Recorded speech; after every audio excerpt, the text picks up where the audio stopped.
With Gina. The news with Gina Grad.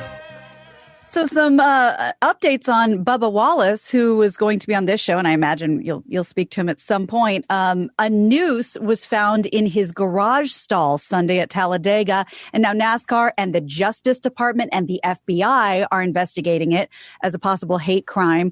Wallace, who's the only black driver in NASCAR's top circuit and an outspoken supporter of Black Lives Matter, wrote in a very lengthy tweet. Part of it said, "Today's despicable reminder of how much further we have to go." Today's act of racism and hatred leaves me incredibly saddened and serves as a painful reminder of how much further we have to go as a society.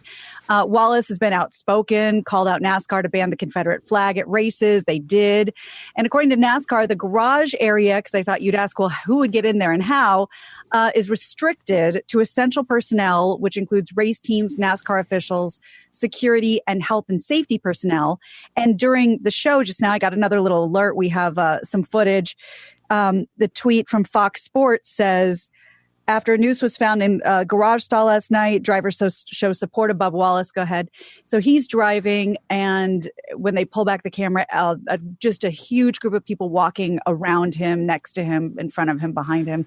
Right. So this story picked up some traction. 2 hours later, they're going to put him into the wall at 205 miles an hour. But for now... That's just business. For now, they're united. Willie T is going to be on Don Lemon's show, I think, tonight as we tape this. So Nate just told me that Willie T's going to, because, all this stuff in the news, why not go old school and talk to a guy who was there in the 70s? Yeah, late 70s. Yeah. And you know what? I had this horrible, cynical, jaded thought that I'm not proud of. And also, I know I'm not alone. What was one of the first horrible things you thought of when I said a noose was found in Bubba Wallace's garage stall? Did another celebrity come to mind? Well, yeah. Smollett. Yeah, I'm like, Smollett ruined this for everybody. Now is everyone thinking, or did it really, though? Yeah, there's a couple ways to look at it. So the one way is... that's just the problem when people do this kind of stuff. Now you're all forced to go, let's wait and see. You raise that eyebrow, which unfortunately people earn, themselves. There's like a small version of this where somebody tells you something and you go, it doesn't seem like that person. And then there's a societal version of it. But then there's another part of me that thought, who in their right mind, with all that he's going through, Smollett becoming essentially a pariah, right, and every human and a camera everywhere these days, who would try to pull this off?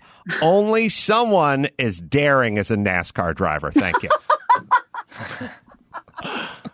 Well said. But would you guys try to pull anything off these days? I'd be scared. I'd be scared the next day to go, there was a bird with a GoPro on it. There was a bird with a GoPro up its ass. Saw that whole fucking thing you said you did, Carolla. Like, I'd just go, I'm sure there's a Ring doorbell or a GoPro on a pigeon or something. Like, I would be scared to try to pull anything off. Yes, and to your point, a lot of very surprised young people are getting knocks at their door, it seems like lately, when they thought they were just anonymous looters, running into malls and grabbing stuff. The cameras were everywhere, and little by little, they're getting arrested. Like, me, how did you pick me out? I don't know, because your face is on 14 cameras in a mall? Could you imagine just the simple, fundamental act of killing one's spouse and dumping their body somewhere? I could not. On record, I could not. I grew up as that being that was an option. That was a marital option, according to what I saw growing up. Every third movie was somebody had to dig a grave and dump them in the river, and there's like that thing going out at night, put them in the trunk of the car, Goodfellas, whatever. Yeah. It's an impossibility now, right? You couldn't. I don't know how you'd even do that. It's sad that my kids have to grow up in a society where they can't toy with the notion of killing their spouse. Yeah. No longer an option. Getting away with it. Yeah. Makes it crazier that all we see on Nextdoor, which is like a community app for your neighborhood, is like people posting like video from their Ring doorbell of porch pirates or people stealing stuff, and nothing ever happens. No. Like, yes, we can. We have the capabilities to do all this, but we Nobody cares. choose not to. Yeah, it's got to get up to murder before they do anything. Well, again, that's what got. I've always say unintended consequences. That guy got shot for the laptop computer because the guy wanted it back in Pasadena and told the cops he's got a gun. That creates that. Yeah, it's gonna be a lot of the law. The law is going to be an interesting subject over the next few years. Yeah. Well, we've heard a lot about Aunt Jemima and characters such as that, and we got to get rid of them. And little twist in the Aunt Jemima story. Everybody seems perfectly happy to get rid of this this character, this imagery from this box. The company does, people involved in social justice do, but guess who's completely against changing this? Terry Crews. I'm thinking of the blackest, the most ironic person that could be. Samuel L. Jackson. It couldn't be Conan O'Brien as a racist voice. I mean, that wouldn't work, right? It's got to be a black guy. Is the original model? Brian's very close. Oh. It is a black family. It's the families of both of the women who were the models for Aunt Jemima. So the two families are very upset. Relatives of the late Lillian Richard, she was one, and Anna Short Harrington. They were hired by Quaker to portray the character in the 20s and 30s, and they've spoken out after PepsiCo said, these are based on racial stereotypes. We were getting rid of him. The great-great-grandson of Harrington had a lot to say in a recent interview. I just pulled one quote because he was fired up. And he says that the company's solution being to erase his great-grandmother's history hurts. Aunt Jemima brand originally depicted a heavyset black woman wearing the garb of a kitchen maid and a kerchief commonly worn by slaves. And then the next iteration of that was sort of softened, I guess, for a better word, a bit. And in the wake of this decision, now they're talking, we've talked about Uncle Ben, we've talked about Cream of Wheat, and now Mrs. Butterworth, who I did not know how to race. Oh, sorry, was she black? I don't know. But I wonder if the family is still receiving something from that estate. That was my first cynical thought, was like, the grandson shouldn't be that upset unless he's still getting a check. You know what I mean? Every year. I don't know, but I do wonder. I don't want to be a cynic, but I think one of the family members of the Aunt Jemima model woman put the noose up in Bubba Wallace's parking stall. That's what I think. James Woods tweeted about that. I tend to believe the man. That's solid. Yeah. You know what I was thinking about in our all woke, no joke world, and one that I could actually really sign off on. In the New World Order, if we're going to tear down every statue and we're going to rename every military base and we're going to change the labeling on all the breakfast, all the breakfast stuff. Flavortown, Ohio. And one of those things I was thinking about, right, versus Columbus, right. And in that world, the one I was looking at that no one's really brought up, it doesn't land under Black Lives Matter, and it's not a Me Too thing, but think about our relationships with animals and, how we treat animals and factory farming, or anyone who's ever videotaped like yanking, like the Karen who was yanking her dog around in the park, saying there's an African-American man. We were more upset about what she was doing to the dog than the African-American man. I was watching SportsCenter last night. They were doing the whatever Preakness or whatever Derby.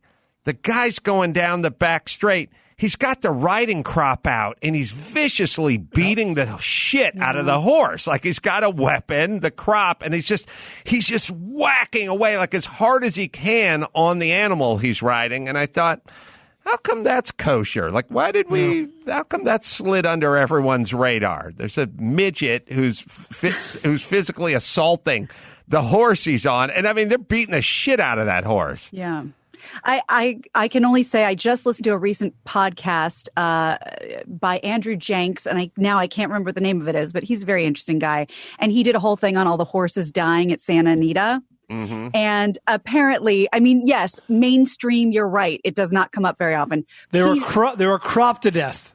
Right. Yes. PETA vehemently against horse racing. And a lot of, like I can't have this conversation with Tim Conway Jr. because he put me through a wall, but verbally. But I'm not a fan. It's hard to watch. I think a lot of people don't love watching it. But the series was interesting, and they talked about, how the soil was packed too tight. So you try running on concrete and see what it does to your ankles and that sort of thing. So I know it's coming out there now, especially because of what happened at Santa Anita. But you're right. It's not talked about regularly amongst people who are often outraged by animal abuse. It's sort of, I was used to it sort of in the past, but as I watch it now, it's off-putting to see him just really laying into this, beating the side of the horse with this, something that's meant to hurt. It's meant to get their attention. All right, what else we got, Gina Grad? Well, speaking of riding crops, New York City's hottest sex parties have had to modify some things during COVID-19. So there's this club called NSFW, which we all know is not safe for work. They're called New Society for Wellness, and they're a members-only sex club in New York. They recently hosted their first sextival since the pandemic began, and some of the guidelines are a little bit different. You'd think it's no holds barred, but you don't want to come home with something else you didn't walk in with. No holds barred. That's good. That was funny. So NSFW implemented a new set of guidelines for the gathering, including requirements. You got to wear masks, you got to wear gloves, and you have to bring a clean change of clothes. And you can only have you can't have new sex. You can only have sex with the person that you came with. No pun intended. Instead, guests are encouraged to enjoy themselves, quote unquote, in front of other guests, or watch others who spouses have sex. At the first sextival held last weekend, footage from remote off-site adult performances also broadcast across monitors because you're just not able to get in there like you used to be.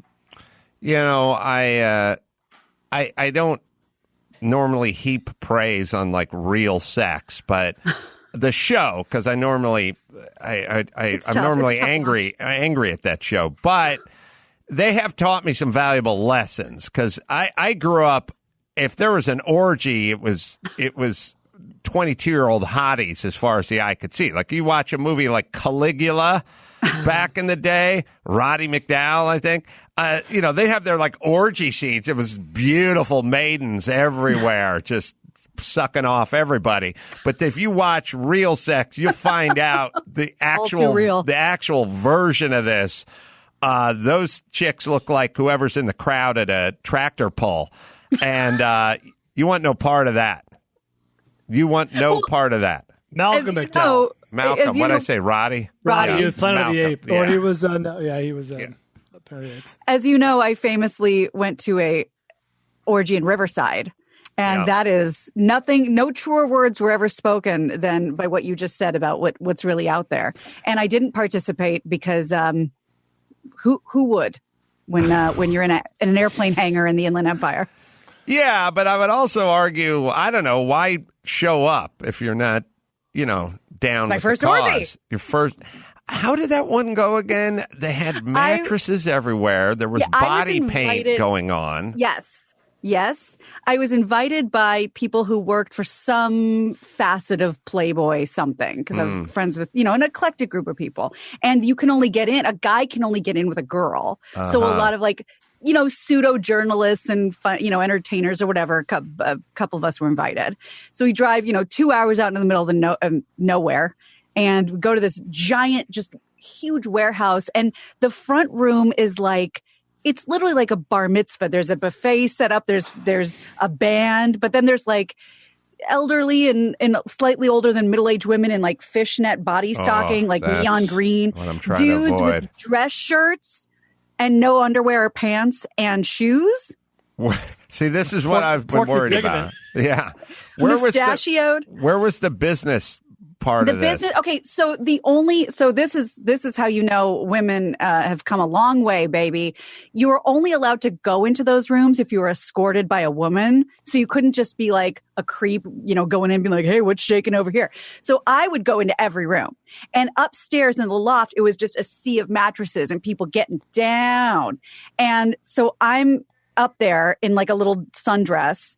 And I'm just like watching everyone. And the couples are waving at me and I'm waving back. But wave means like, come on by. When they're having I didn't know that. sex. Yeah, everyone is. And so then I went into like the dungeon rooms and like the swing rooms and the body paint rooms. And I let them body paint me because there's nothing else for me to do. Mm-hmm. And, but yeah, all the dudes apparently, I don't know if it was a rule, but all the dudes had dress shirts on. They just didn't have any underwear on. Did they airbrush you? Yeah. Was it a Like, dude my doing it or décolleté. a chick doing it? Dude. Dude. Full rack? Full open rack? No, like I was in a strapless sundress, so from like, maybe a centimeter below the strap to Yeah. Look, Not Literally really. had so much paint. Not really. come on. I think you've made the Earl Shive joke before. I was thinking more of the Wagner, power painters that they sell at Home Depot, like when you have to do a lot of fencing. I think I have pictures from it. I'll send them when. Please. Like an outfield fence. Yeah. But Send some to Larry Miller. oh, that's right. But it was. I mean, it didn't feel dirty like naughty dirty. It felt actually dirty. Yeah, I get I don't you. know. There were people we went with who are gorgeous, who are in the porn industry, who are paid to be like party starters, and they wouldn't do anything with anybody. Just to further your point. Yeah, you had me at orgy, but you lost me at Riverside. Yeah. I love that That song. is not good orgy country. How about the band? Good news, guys. Got us a gig. That's right. Right. Yeah. Yeah. I was picturing as you were going upstairs, you were talking about like the business was taking place upstairs. I was picturing the elevator from The Shining, but instead of blood. Yeah. Sure. God, I made, I don't know what it's some stupid, I'm going to make a gross joke, but when I was over at Dennis Quaid's like street block party, whatever. We started talking about giving blood and what blood type everyone was. And I don't know my blood type. Does everyone know their blood type? No, I I always said they should put on your license, but Yeah, I you have no really should idea. know. I didn't know that. And then we were staying around kind of shooting the shit. And I said something like, I used to give blood or something. And Dennis made a joke like, oh, I thought you gave sperm or something like that. And then I said, no, different cups. We don't want to make Thousand Island or some gross version of that. And Well done. Thank you. It was funny because I was a little buzzed. I think things are gross. funnier when you're that way. Sorry. What else? One more. You got it. Okay. Do you guys know what durian is? Mm-mm.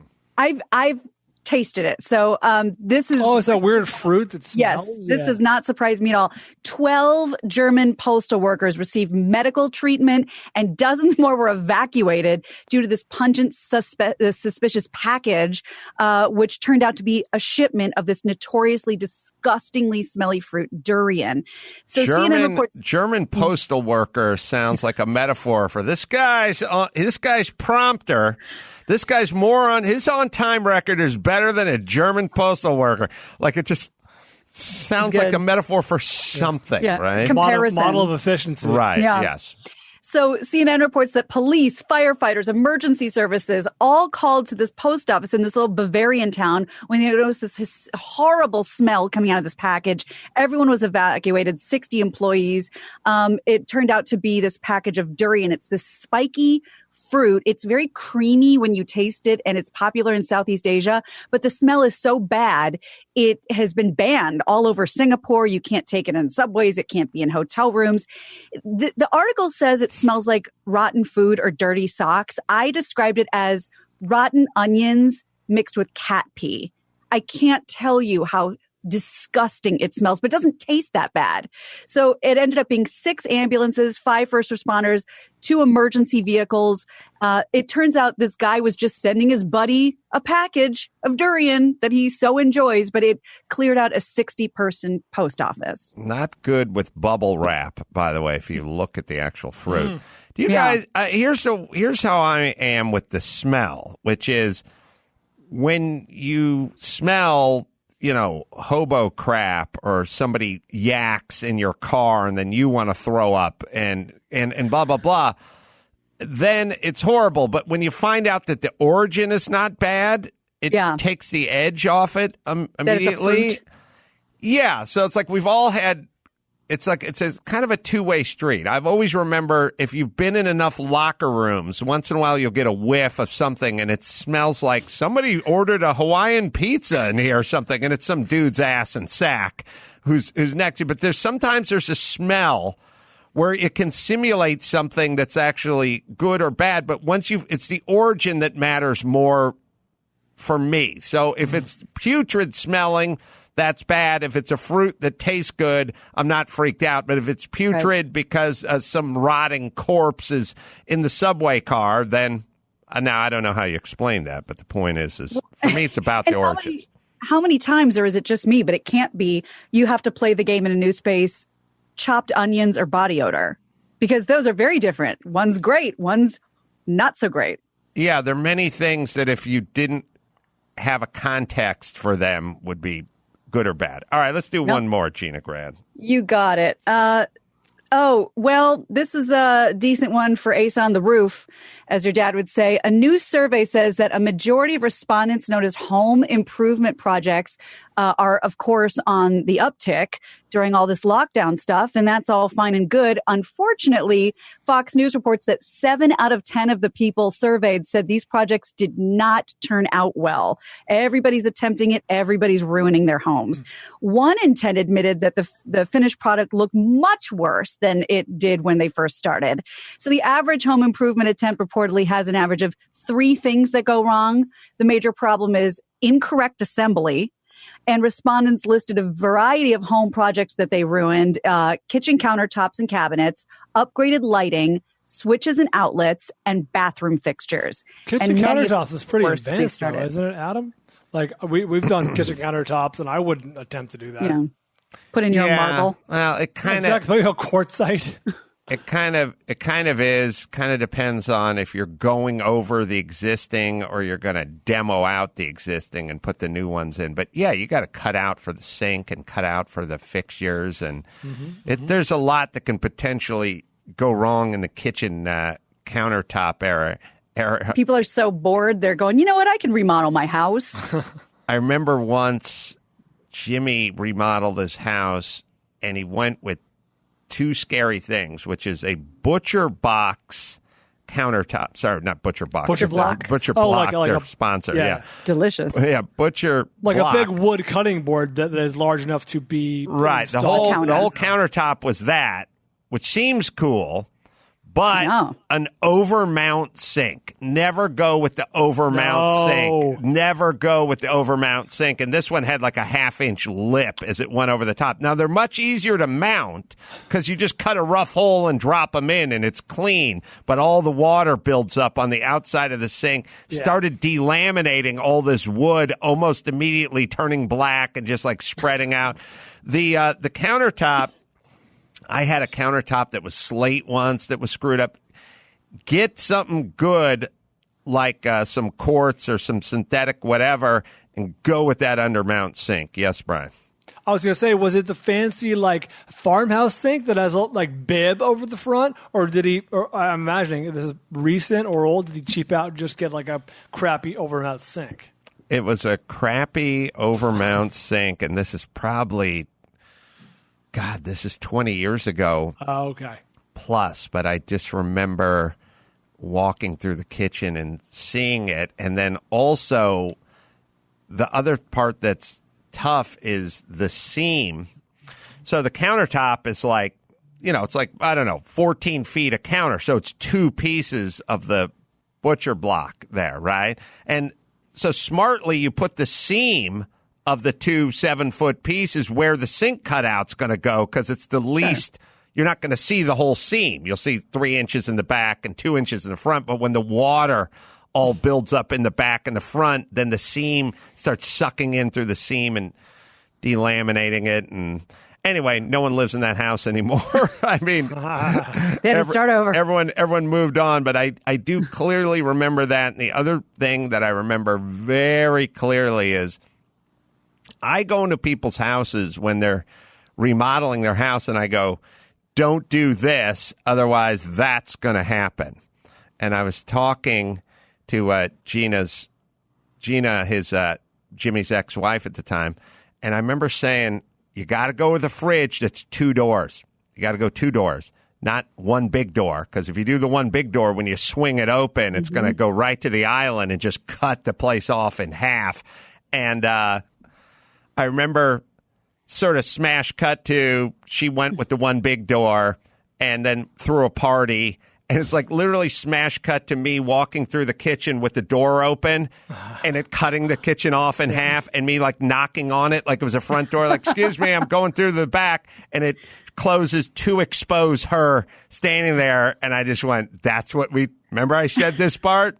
That's what just happened. But I've had that conversation many times. And if you ever want to hear Lynette dry heave, you just repeat this mantra when I said to her many times, I should charge people $5,000 to walk through their house. She just goes, oh, God. I'm like, what's wrong with you? I'm serious. I mean it, especially when it's being worked on. It's been a while since we broached this, many years actually. But hey, Gina. Yeah. The fridge in your house. Uh-oh. Freezer on the top or freezer on the bottom?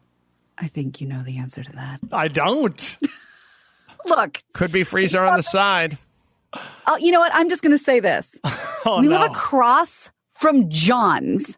What do you think the answer to that question is? John's, which used to be Vons, but now became John's. All right. This is not our stuff. Let me, now what did we figure out? Freezer on the bottom was winner. Freezer on the top was a loser. That's right. Freezer on the side was, you'll get there. Yeah. We'll get there. We'll get there. It's a nice way station to success. Well, I will tell you, and you guys know this, but, you know, it's with all this crazy mishigas, we haven't really been, you know, talking about weddings and stuff. But what we always have been on the same page about is I'm not throwing away money on some fairy tale bullshit when we're trying to buy a house. So don't you worry. We'll have a small, tasteful micro wedding, and then we'll get our house. Oh, do we have a tweet of me making fun of Andy and Gina's stove? Oh, yeah, that is. I didn't even know. I didn't know I was talking to Gina and Andy. I thought talking shit about my house. I was just making fun of a random. I don't look for where the tweets are from sometimes. I just see things. Thank you for that. Yeah. So Andy writes. Andy tweets, hey, sorry, Andy Tortorich, I was supposed to run the San Diego Marathon, but it was canceled. Running 26.2 miles tomorrow on my own time. Pre-marathon meal, 2 ribeyes and ultra salt per your instructions. I'm sure you approve. And he put a picture of ribeye in a pan on the stove. And Adam just retweets it going, looks like the meat is worth more than the stove. Oh, sorry, Gina and Andy. But that's okay, because many people tweeted back at you. Now you know what to get them for their wedding. Oh, shit. You're on the hook. Yeah. Now you're on the hook. Definitely going to get you a new frying pan, that's for sure. I'm Gina Grad, and that's the news. Gina Grad. That was the news with Gina Grad.